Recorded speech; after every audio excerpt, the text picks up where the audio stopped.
So, there is something I have to get off my chest. For quite a while now, Wild Rift has been getting some really good cinematics. But so far, they have always had one flaw.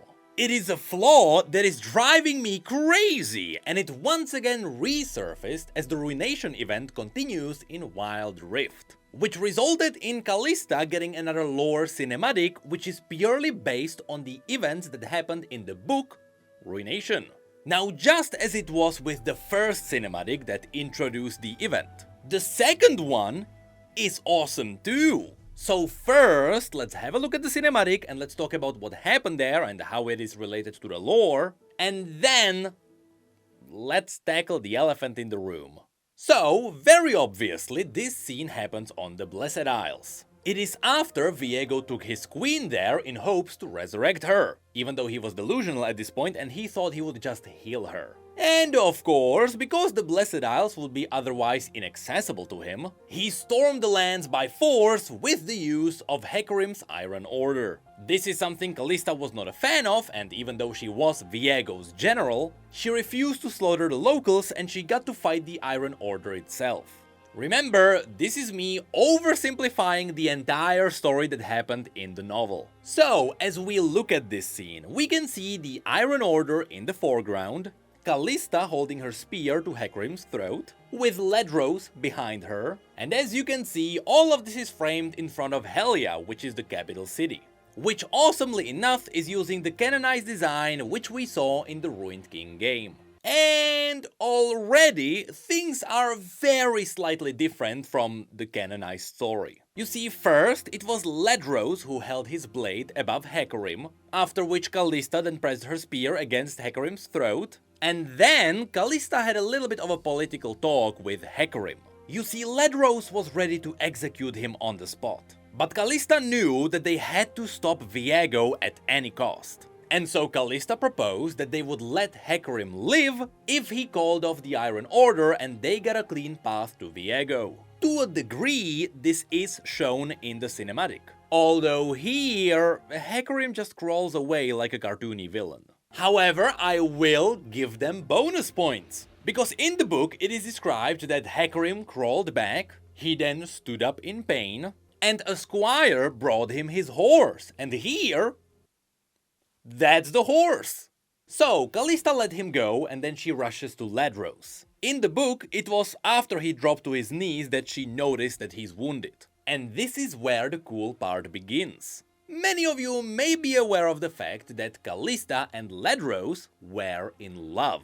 But throughout the entire story, bound by duty, they could never get together. Ledros was what you would call a lowborn, and Kalista was a royal general. And there was also the tiny fact that Kalista was promised to Hecarim. That's right, she was supposed to marry him to strengthen the Kamavoran houses. So long story short, they were in love, but it was never meant to be. Which is why this entire scene is so emotional. And surprisingly, it sticks to the canon story really well. In the novel, Kalista noticed that he was mortally wounded after pressing her hand on his wound. This is why in the cinematic she just randomly looks at her hand, after which Ledros then grabs her. You see, here I have a suspicion that originally there was a shot of Kalista touching his wound, but because you can't really show blood, that was cut out and now it looks like Kalista is just randomly looking at her hand. And of course, this is where they then share their final moments. I also love how even in the cinematic, it is vaguely trying to show you that they do indeed kiss. But before they show it, the camera quickly goes away. Because you can't show that because the ratings of your mobile game would be at risk. Anyway, yes, as Ledro was dying, according to the book, they shared their first and final kiss. After which, Hecarim indeed betrays her. He did promise that after letting him live, the knights would let them go. And then they just didn't. That's Hecarim for you. So we then get this dramatic shot of Kalista dying, and Ledros going on a rampage, after which he is killed too. The cool detail here is that just as it was described in the book, Ledros swings at Hecarim, whom you can see on the right here, but Hecarim rides away to dodge the hit. The only difference here is that Ledros was stopped even before he could swing at him.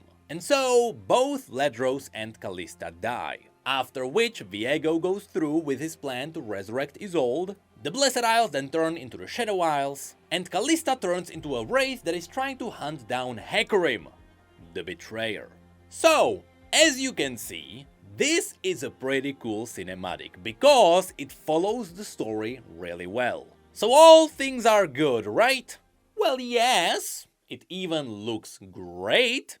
But what's up with the sound? See, as I mentioned, for a while, Wild Rift has had amazing cinematics. From Jace and Caitlyn having their practice, to Pyke crossing some names from his list, to Warwick killing some goons, to Urgot trying to help Zaun. The visual quality was always outstanding, but with each new cinematic, for no reason, I noticed that when it comes to the audio, things went down. I mean, let's have a look at Kalista's cinematic as an example.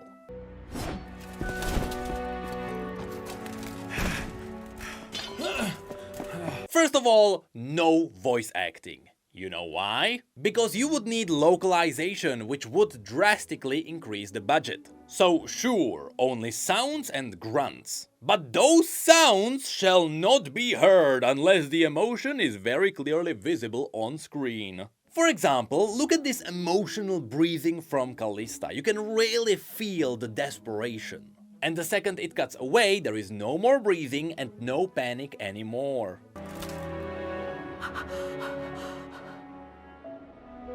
So already things feel a bit off. After which, yeah, we get to Hecarim laughing. So you know how even in-game Hecarim has this deep grunting voice, and when he laughs, oh boy, can you feel that. And as some people pointed out, even in the audiobook, his voice is awesome. If you're lucky, next time I may take you to a charnel pit or swamp. Chaperoned, of course. So then,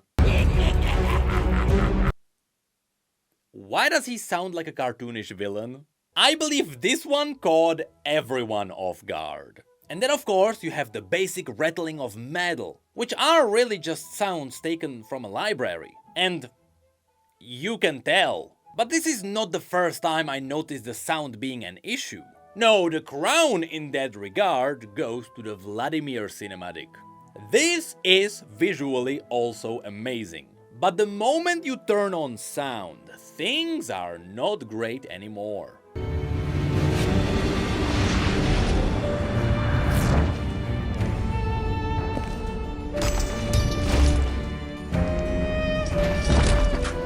Like, here it is obvious that the sounds are from a library, because you can tell the sounds don't fit in. Not to mention that in the Vladimir cinematic, he was killing soldiers left and right, and still nobody screamed, not even the slightest sound.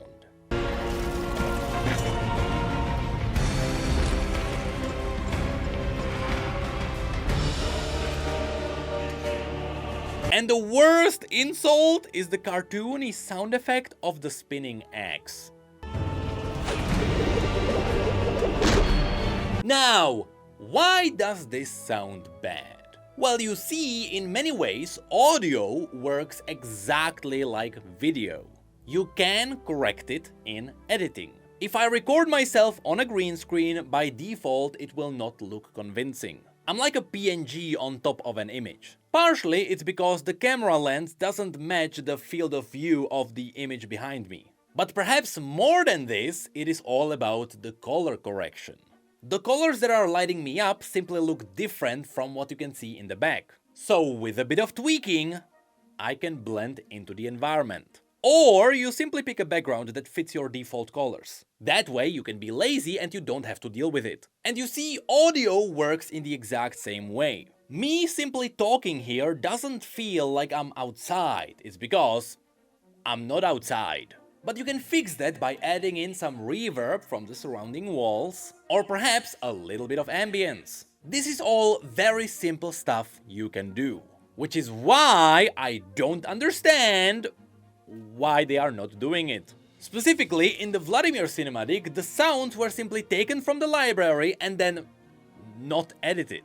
And that is driving me crazy. Now, as far as I know, all of these new Wild Rift cinematics are put together by a Chinese studio. Which makes sense, especially since the Wild Rift event was written by the new Riot studio in Singapore. So it is beneficial to have the teams close. But so far, although the visuals and the animations are stellar, the sounds leave a lot to be desired. But I still appreciate how close it all was to the canon events. And yeah, thank you guys for all the encouragement.